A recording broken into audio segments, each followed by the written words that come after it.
Hello everyone and welcome to another episode of Cut Rate Commander, the series in which we take a look at low-price commanders and make budget decks with them. My name is Grazzet and today we'll be looking at the explosive Elder Dragon, Piru the Volatile. Before we continue, be sure to like, comment, and subscribe if you like this content and would like me to continue making more videos like this in the future. Also be sure to stick around until the end of the video to see what commanders you can vote for in the comments for an upcoming episode. So with that out of the way, let's start by taking a look at the commander and playstyle. Piru the Volatile is a 7/7 Elder Dragon with flying and lifelink that costs 2, double red, double white, and double black with the following text. At the beginning of your upkeep, sacrifice Piru the Volatile unless you pay a red, a white, and a black mana. When Piru dies, it deals 7 damage to each non-legendary creature. So Piru is packing a huge mana cost with a matching stat line, alongside some powerful keywords that work surprisingly well with her explosive ability. Taking a look at Piru's second ability first, this makes her a walking board wipe, resulting in any destruction effect that would be aimed at her suddenly turning her into a massive AoE damage effect. It does have the downside of dodging our opponent's commanders and any other legendary creatures they may be playing, but also does the same for us. Not only that, but since Piru has lifelink, any damage she deals with this ability also heals us equal to that amount, resulting in a huge amount of life gain for us even on small board states. This makes Piru's first ability less of a drawback and more of a detonation trigger, as our opponents will likely not be willing to trigger our commander of their own volition, so it's convenient that Piru gives us the option to destroy her ourselves, or keep her around as a 7/7 evasive lifelinker, which is also good.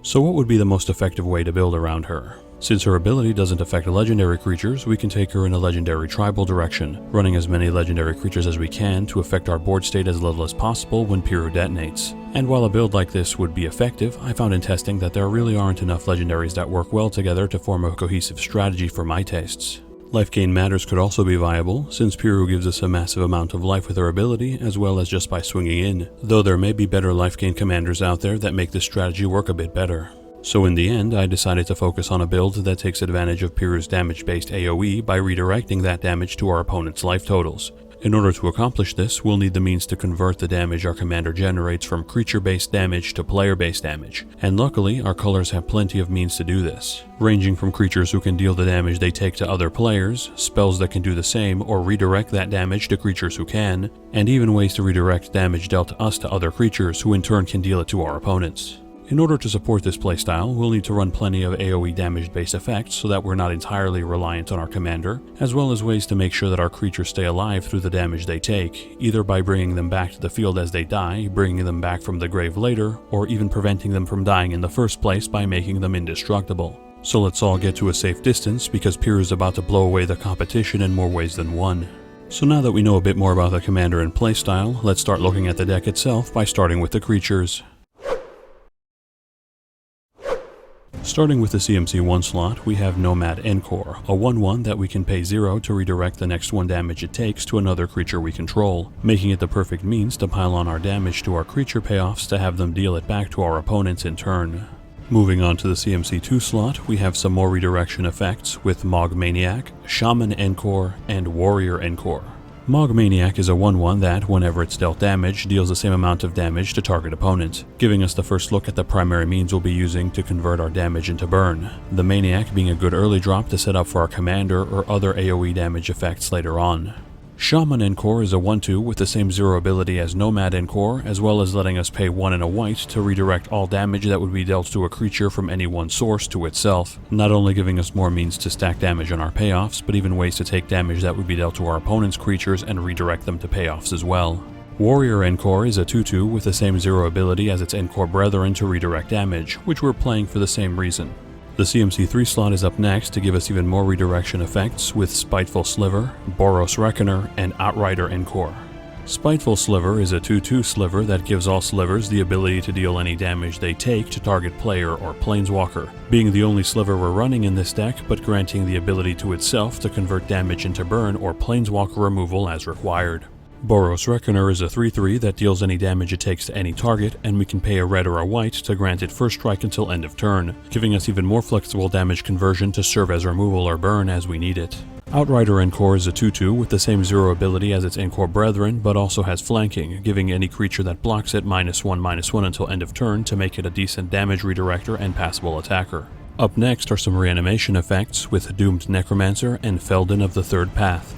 Doomed Necromancer is a 2/2 that we can pay a black, tap it and sack it to return a creature from our grave to the field, giving us a good reanimation effect that we can drop early for the body and use later to bring back our payoffs. Felden is a 2/3 that we can pay 2 a red and tap to create a artifact copy of any creature in our grave that gets sacked at the beginning of the next end step, allowing us to bring back our payoffs again and again as blockers or on turns that we're going to deal big AoE damage for extra reach. Finally, at the end of this slot, we have Burnished Heart, a 2/2 that we can pay 3 and sack to put 2 basic lands from our deck into play tapped, making it a decent source of ramp to get to Piru a bit quicker. We continue with the damage redirection plan in the CMC4 slot with Spite Mare, True Fire Captain, and Spirit Encore. Spite Mare and True Fire Captain both deal any damage they take to another target, the former being a 3/3 and dealing it to any target, while the latter is a 4/3 that only deals this damage to players but has Mentor to compensate to grow our creatures as it attacks, both adding some more damage redirection redundancy to our game plan. Spirit Encore is a 2/2 flyer that has the same 0-cost redirection effect as its brethren, this time with the benefit of being able to block flyers and redirect the damage for some more coverage. Up next in this slot we have a couple of legendaries joining us with Toralf, God of Fury, Chainer, Nightmare Adept, and Torbrand, Thane of Redfell.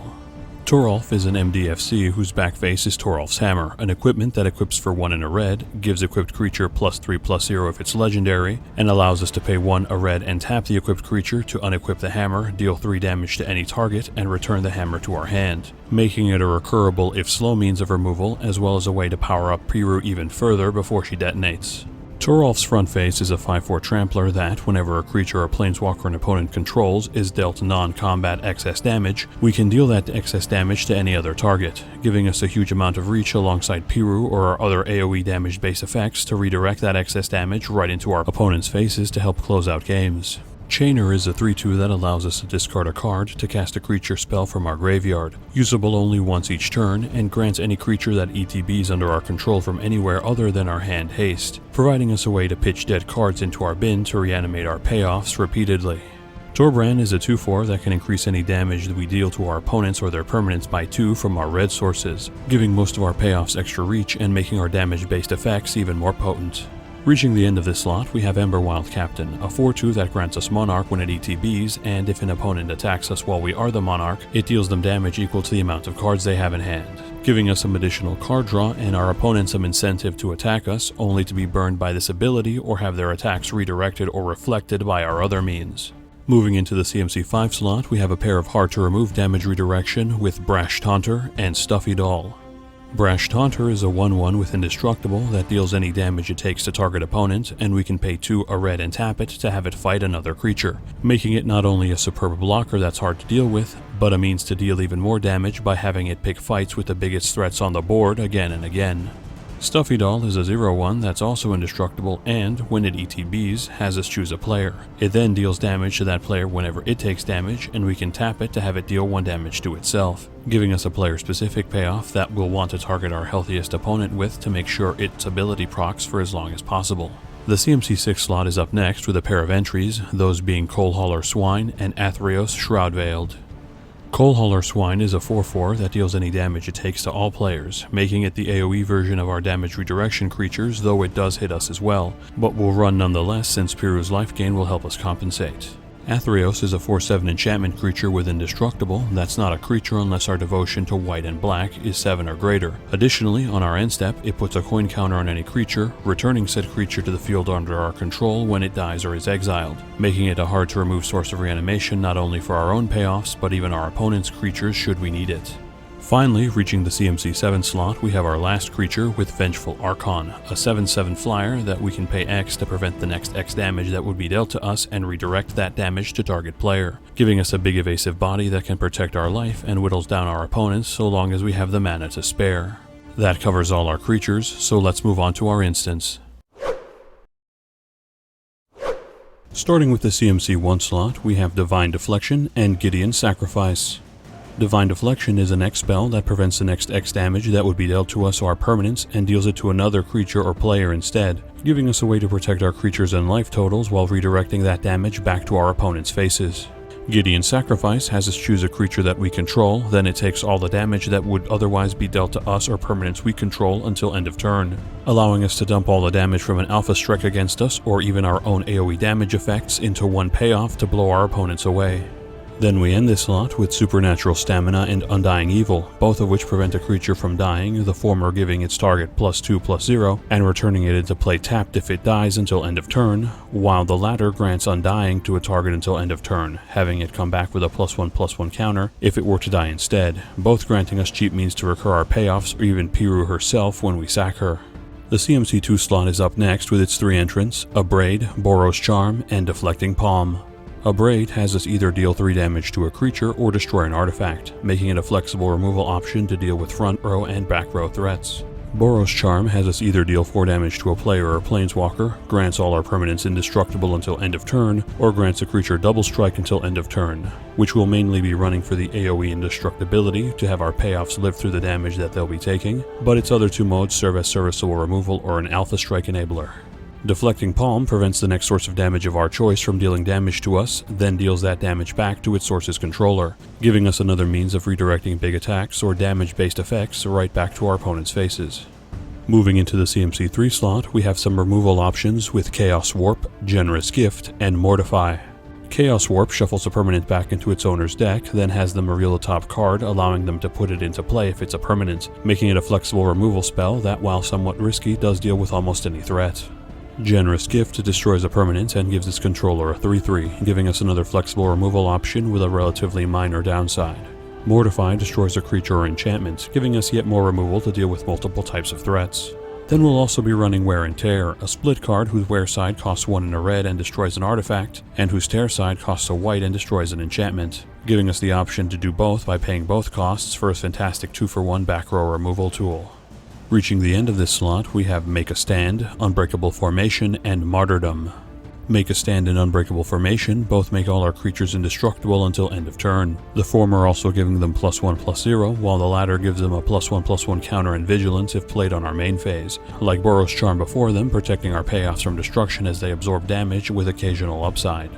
Martyrdom redirects all damage we or any permanents we control would take to target creature we control, again letting us stack all our damage into a single payoff for a massive amount of damage to redirect. Last in this slot, we're running Arc Bond, which has chosen creature deal any damage it takes to each other creature and player until end of turn, effectively turning any creature into a board wipe that procs all our other damage redirection effects. Skipping to the CMC5 slot, we have our last instant with Stinging Study, which has us draw X cards and lose X life, X being equal to our commander's CMC if it's on the battlefield or in the command zone, making it a massive draw 8 for us, which Piru can then help restore our life loss. That covers all our instants, so let's move on to our sorceries.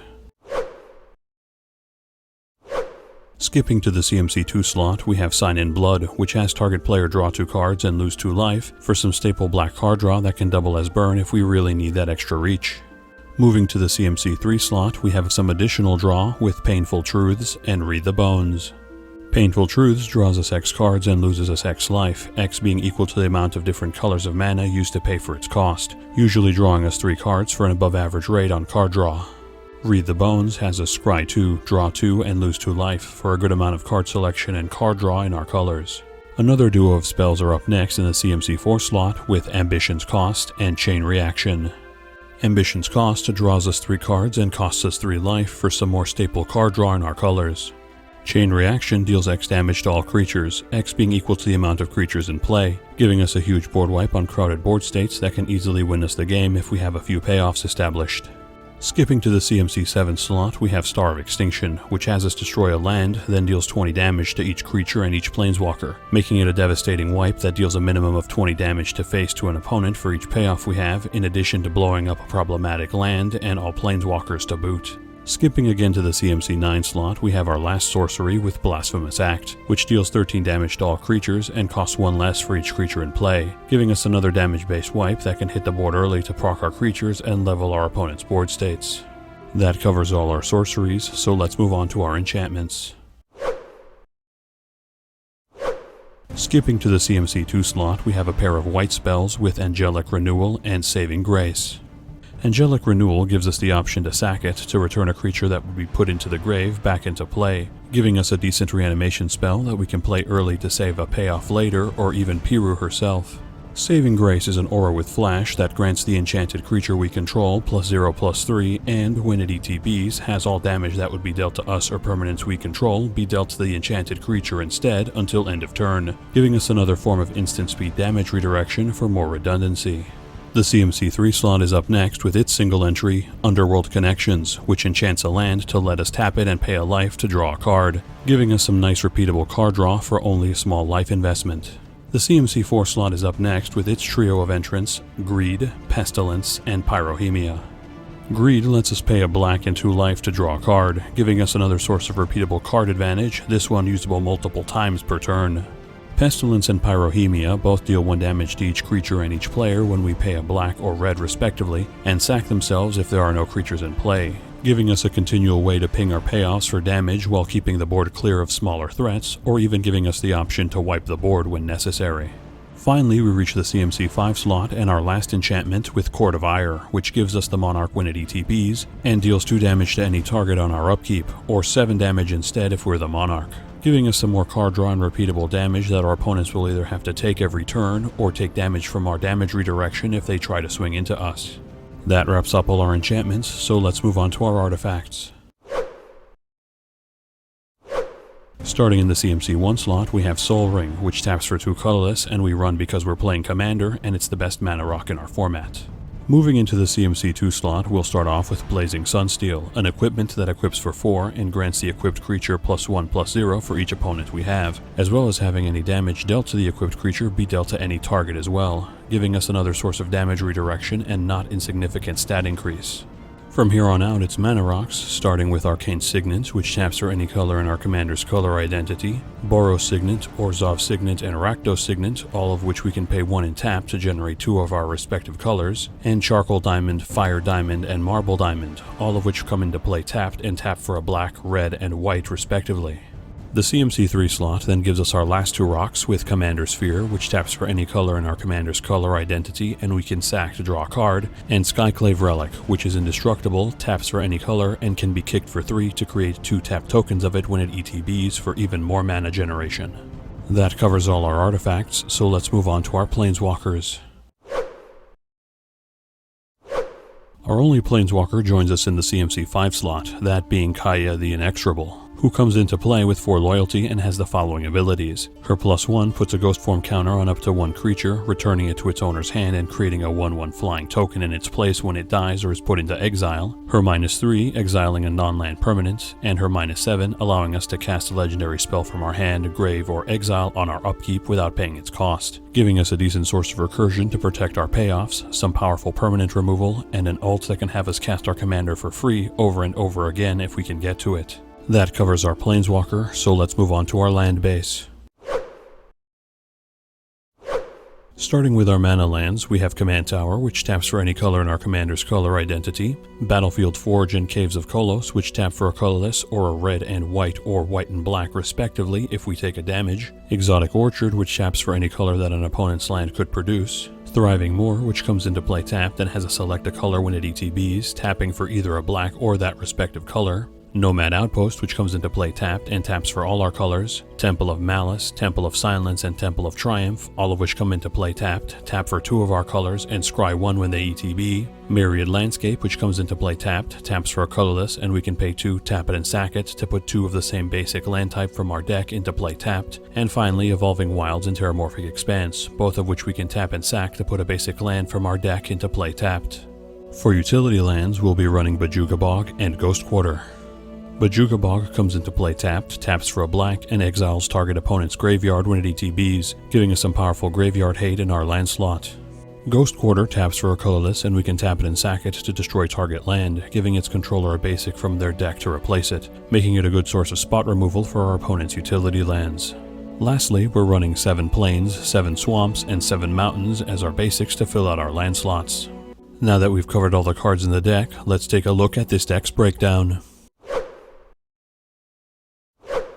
This deck currently has 23 creatures including the commander, 16 instants, 7 sorceries, 7 enchantments, 11 artifacts, 1 Planeswalker, and 35 lands. Looking at the stats that matter to our game plan, we have 10 cards that turn damage our creatures take into burn for our opponents, 7 sources of AoE damage, 8 cards that redirect damage that either we or our creatures take to another one of our creatures, 4 cards that can redirect damage we take to a player, 8 cards that can reanimate or recur our creatures, and 3 cards that grant our creatures indestructible, giving us a decent number of ways to redirect any damage dealt to us or our creature either to our opponents or creatures that can in turn send them back to our opponents, while having a number of ways to generate that damage to be redirected while keeping said creatures alive through indestructibility, reanimation, and recursion. For general deck stats, we have 12 ramp sources, 10 card draw sources, 11 single target removal sources, and 7 board wipes, giving us a larger than usual amount of damage-based wipes to synergize with our damage redirection playstyle while having a standard amount of ramp, card draw, and single target removal sources.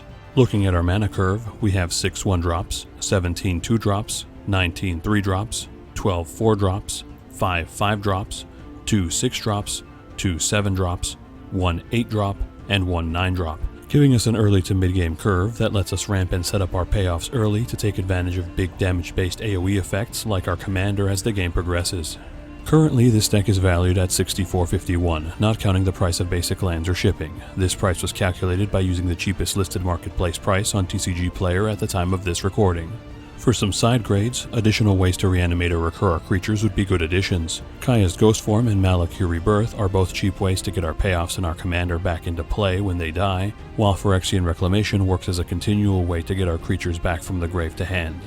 Other means of protecting our creatures would also warrant consideration, with Rootborn Defenses and Akroma's Will being a good source of AoE indestructibility with upside, while brought back, Faith's Reward and Cosmic Intervention allow us to get some or all of our creatures back to the field should they die.